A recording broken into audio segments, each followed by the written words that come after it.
Hello, आज जो हम देखने जा रहे हैं वो है चैप्टर नंबर 1 किसका, मैक्रो इकोनॉमिक्स का, सर्कुलर फ्लो ऑफ इनकम। देखो इस चैप्टर से सीधे सीधे 4 नंबर का क्वेश्चन और 1 नंबर का ऑब्जेक्टिव आता ही आता है और बहुत ही ज्यादा इजी चैप्टर है। आपको इस चैप्टर को समझने में इतनी ज्यादा मुश्किल नहीं होने वाली है। चलिए देखते हैं अपन इस चीज को। चैप्टर का नाम है सर्कुलर फ्लो ऑफ इनकम। क्या होता है सर्कुलर फ्लो ऑफ इनकम? अगर मैं एक छोटा सा एग्जांपल दूं, एक मैन्युफैक्चरर है। कौन है? मैन्युफैक्चरर। वो एक एक्स प्रोडक्ट बनाता है। क्या बनाता है? X product. तो वो इसमें सबसे पहले क्या लगाएगा? वो लगाएगा फैक्टर्स ऑफ प्रोडक्शन। देखो आपने 11th में माइक्रो में फैक्टर्स ऑफ प्रोडक्शन समझे होंगे। क्या होते हैं देख लेते हैं। Land, labour, capital, entrepreneur.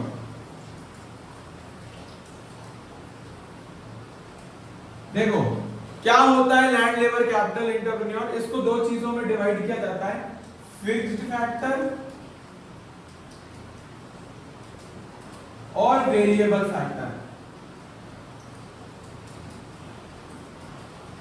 देखो क्या होते हैं land, labour, capital, entrepreneur? Land का मतलब होता है वो एसेट जिससे आप आपके बिजनेस को चलाओगे, जिसकी मदद से आप आपके बिजनेस को चलाओगे। मतलब आपकी फैक्ट्री प्रेमाइसेस, आपकी मशीनरी, वो सब क्या हो गई? लैंड। और लैंड आपका क्या होता है? फिक्स्ड फैक्टर होता है। फिर लेबर क्या होती है? देखो हम इन जनरल ऐसे बोलते हैं, अरे लेबर इधर आ, अरे लेबर उधर जा। लेबर का मतलब वो नहीं होता। लेबर का मतलब होता है द सम ऑफ अमाउंट और wage received by a labourer at the end of the day. मतलब जब दिन खत्म होता है और लेबरर, किसको? लेबरर को मिलने वाला जो पैसा होता है ना, वो कहलाता है लेबर। और वो क्या होता है? वो होता है वेरिएबल। क्यों? क्योंकि वो काम के हिसाब से वैरी करता है। अगला बोला कैपिटल। देखो कैपिटल को आप बोल सकते हो सेमी फिक्स्ड, सेमी वेरिएबल। क्यों? आप बिजनेस में पहली बार पैसा लगाओगे वो हो जाएगा फिक्स कैपिटल। फिर आप टाइम इंटरवल पे जब फर्दर इंट्रोडक्शन करते रहोगे किसका? कैपिटल का, वो कहलाएगा एडिशनल कैपिटल। तो मैं उसको ऐसा बता जाता हूं, या तो वो सेमी फिक्स्ड होगा या सेमी वेरिएबल होगा। एंटरप्रेन्योर कौन होता है? एंटरप्रेन्योर का बेसिकली मतलब होता है the person who takes the risk, जिसका रिस्क होता है, जिसकी कैपिटल होती है, जो बिजनेस को चलाता है, वो कौन कहलाता है? एंटरप्रेन्योर। देखो circular flow of income chapter पढ़ने से पहले आपको ये चीजें क्लियर होनी चाहिए। फैक्टर्स ऑफ प्रोडक्शन क्या होते हैं? क्यों? क्योंकि सर्कुलर फ्लो ऑफ इनकम एक साइकिल को रिप्रेजेंट करता है। जहां आप पैसा लगाते हो, वापस रिकवरी की जो साइकिल होती है उसको बोला जाता है सर्कुलर फ्लो ऑफ इनकम। ऐसा समझ लो कि आप बिजनेसमैन हो, आप पैसा लगा के एक प्रोडक्ट बना रहे हो, वो पैसा घूम के कितनी देर में आपके पास आ रहा है। जब वो पूरा एक रोटेशन साइकिल कंप्लीट होता है उसको बोलते हैं circular flow of income. Clear है? आगे चलते हैं।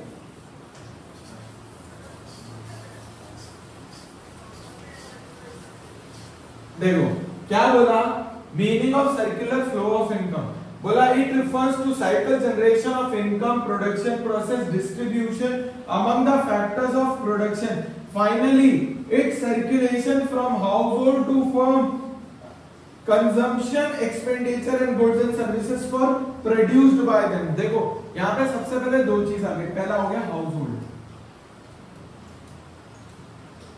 दूसरा हो गया फर्म। देखो दो चीजें होती है। फर्म क्या करती है? किसी भी चीज का प्रोडक्शन करती है स्लैश सर्विसेज प्रोवाइड करती है। ठीक है? हाउस होल्ड क्या करता है? हाउस होल्ड का बेसिकली मतलब होता है हम इंडिविजुअल जो कंज्यूमर है, कस्टमर्स है, किसके? फर्म्स के। क्यों? फर्म कोई प्रोडक्ट बना रहा है या सर्विसेज प्रोवाइड कर रहा है तो उसको यूटिलाइज कौन करेगा? हाउस होल्ड करेगा। हाउस होल्ड करते हैं कंजम्पशन, एक्सपेंडिचर।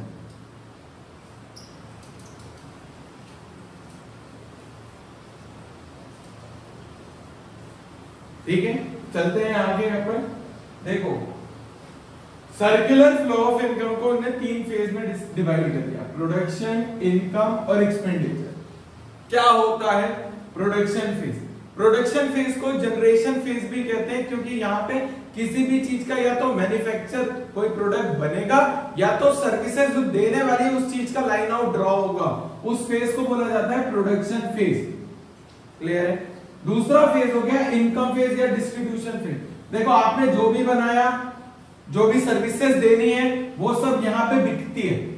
किसको दोगे आप? या तो सर्विस रिसीवर को दोगे या तो होलसेलर रिटेलर को दोगे। अब वो होलसेलर रिटेलर जब फिर से मतलब अब ये पैसा वापस किसके पास पहुंच गया? प्रोडक्शन वाले के पास। फिर जो आपने इनकम कमाई आप उसको वापस कहां में डालोगे? डिस्पोजल फेज में। डिस्पोजल फेज में मतलब वापस से आप उसको साइकिल का पार्ट बनाओगे और वो फिर से किसके अंदर चला जाएगा? प्रोडक्शन फेज के अंदर। मतलब यहाँ एक प्रोडक्ट बन रहा है, यहाँ वो बिक जा रहा है और वही पैसा वापस से साइकिल के अंदर लग जा रहा है और वापस से प्रोडक्शन फेज के अंदर आ जा रहा है। तो ये पूरी जो साइकिल कहलाती है इसको बोलते हैं सर्कुलर फ्लो ऑफ इनकम की साइकिल। ठीक है? कितने पार्ट में डिवाइडेड है? 3। पहला पार्ट बोल दिया हमारा प्रोडक्शन फेज, दूसरा बोल दिया इनकम फेज, तीसरा बोल दिया एक्सपेंडिचर फेज। कितने फेज? 3 फेजेस में। एक क्वेश्चन जरूर आता है, देखते हैं अब अपन। देखो अगला बोला कॉन्सेप्ट। कौन से? स्टॉक और फ्लो कॉन्सेप्ट। स्टॉक और फ्लो कॉन्सेप्ट। देखो ऐसे समझो, ये टैंक है, ये टैंक का एक सर्टेन लेवल होगा, वो लेवल यही होगा। ठीक है? जहां तक वो टैंक पानी से भरेगा। तो ये कब तक भरेगा? जब तक टैंक फुल ना हो जाए, एक सर्टेन लेवल रीच ना हो जाए।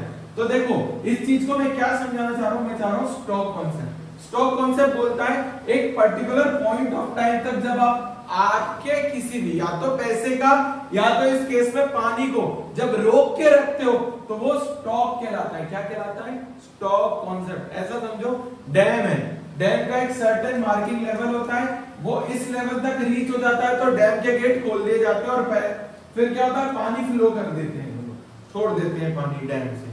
क्यों करते हैं? वो उन्हें बोल दिया एक पर्टिकुलर पॉइंट ऑफ टाइम में जैसे ही डैम इस रीच तक पहुंचेगा आपको गेट खोल देने। तो ये इस पर्टिकुलर पॉइंट तक वो किस कॉन्सेप्ट को रिप्रेजेंट कर रहा है? वो कर रहा है स्टॉक कॉन्सेप्ट को रिप्रेजेंट। किसको कर रहा है? स्टॉक कॉन्सेप्ट को रिप्रेजेंट। स्टॉक कॉन्सेप्ट बोलता है at a particular point of time, आप उस पर्टिकुलर पॉइंट ऑफ टाइम तक आपके चाहे डैम के पानी को, चाहे वाटर टैंक को, चाहे पैसे को जब तक रोक के रखते हो उसको बोलते हैं स्टॉक कॉन्सेप्ट। पैसे में बोलते हो एफडी, फिक्स डिपॉजिट। आपने बोल दिया आज मैं एफडी बना रहा हूं 5 साल तक के लिए, तो ये 5 साल तक का जो पीरियड कहलाएगा ना, ये पर्टिकुलर पॉइंट ऑफ टाइम, मतलब आप पैसा कब तक स्टोर करोगे? 5 साल तक। वो कॉन्सेप्ट कौन सा कहलाएगा? Stock concept. क्या कहलाएगा? Stock concept. आगे बढ़ते हैं। फिर फ्लो कॉन्सेप्ट क्या होता है? जैसे 5 साल खत्म हो जाएंगे, आपके पास इन हैंड कैश आ गया, फिर आप उसको मल्टीपल सोर्सेज में जब इन्वेस्ट या यूटिलाइज कर लोगे वो हो जाएगा flow concept over a period of time. क्या बोला जाता है? Over a period of time. Flow concept क्या होता है? एक पर्टिकुलर पीरियड तक चलता है, जब तक आपका डैम का लेवल वापस नीचे ना आ जाए तब तक डैम के गेट खुले रहेंगे।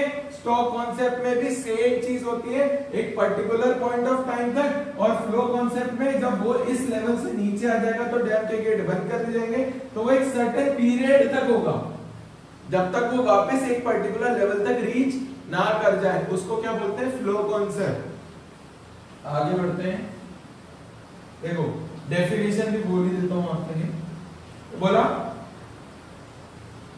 बोला stock concept. Stock variable refers to the variable which is measured at a particular point of time। मैंने बोला ना at a particular point of time बहुत इंपॉर्टेंट है। एक ऑब्जेक्टिव बनेगा ऐसा, स्टॉक कॉन्सेप्ट क्या होंगे और एक 4 ऑप्शन दे दिए जाएंगे, तो आपको ये याद रखना है पर्टिकुलर पॉइंट ऑफ टाइम बहुत इंपॉर्टेंट रोल प्ले करेगा आपके उस 1 नंबर के ऑब्जेक्टिव के लिए। फ्लो कॉन्सेप्ट बोलता है measured over a period of time, कि एक सर्टेन लेवल तक जब आपको पैसा छोड़ना है, यूटिलाइज करना है, जितना आप सस्टेन कर सकते हो, यूटिलाइज कर सकते हो, वो कहलाता है over a period of time. Clear है? आगे चलते हैं। देखो डिफरेंस दे दिया है, कर लेना। अगला बोलते हैं रियल फ्लो, मनी फ्लो। देखो रियल फ्लो को बार्टर भी बोला जाता है।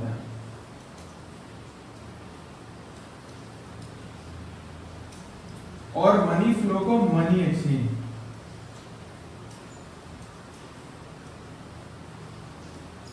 देखो समझो, बोला रियल फ्लो, रियल फ्लो को बोला जाता है बार्टर एक्सचेंज या फिजिकल फ्लो।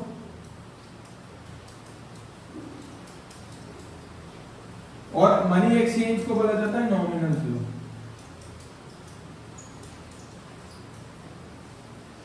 देखो क्या बोला, real flow refers to the flow of factor services from household to firm in correspondence of goods and services from firm to household. मतलब देखो एक सिंपल लैंग्वेज में बोलूं, रियल फ्लो का बेसिक ये मतलब होता है जब गुड्स के बदले गुड्स का एक्सचेंज हो, वो क्या कहलाएगा, रियल फ्लो। रियल फ्लो को और क्या बोलते हो आप, फिजिकल फ्लो। क्लियर होगा, कुछ ज्यादा डिफिकल्ट नहीं था। रियल फ्लो का मतलब होता है गुड्स और सर्विसेज के बदले में जब आप गुड्स और सर्विसेज लेते हो, in exchange of goods and services you receive goods and services, वो क्या कहलाता है, रियल फ्लो। मनी फ्लो क्या कहलाता है, वो बोलता है गुड्स और सर्विसेज के एक्सचेंज में आप पैसा एक्सेप्ट कर रहे हो, क्या कहलाएगा, मनी फ्लो, जिसको क्या बोला जाता है, मनी एक्सचेंज या नॉमिनल फ्लो। क्या बोलेंगे, नॉमिनल फ्लो। आगे चलते हैं, देखो बहुत इंपॉर्टेंट है ये चार्ट। देखो टू सेक्टर इकोनॉमी का सर्कुलर फ्लो का चार्ट आता ही आता है, आप कुछ भी इस पर्टिकुलर चीज पे इग्नोर नहीं कर सकते हो, मोस्ट इंपॉर्टेंट है। देखिए क्या बोला, देखो फर्म क्या करती है, फैक्टर पेमेंट खर्च करती है। कैसे करती है, गुड्स और सर्विसेज इंट्रोड्यूस करके, मतलब फैक्टर्स ऑफ प्रोडक्शन लगा के। किसके लिए करती है, हाउस होल्ड के लिए। हाउस होल्ड वो फैक्टर सर्विसेज रिसीव करता है, क्या करके, कंजम्पशन एक्सपेंडिचर करके। मतलब इनने बनाया, खर्चा करा हाउस होल्ड के लिए, इनने यूटिलाइज करा फर्म के लिए।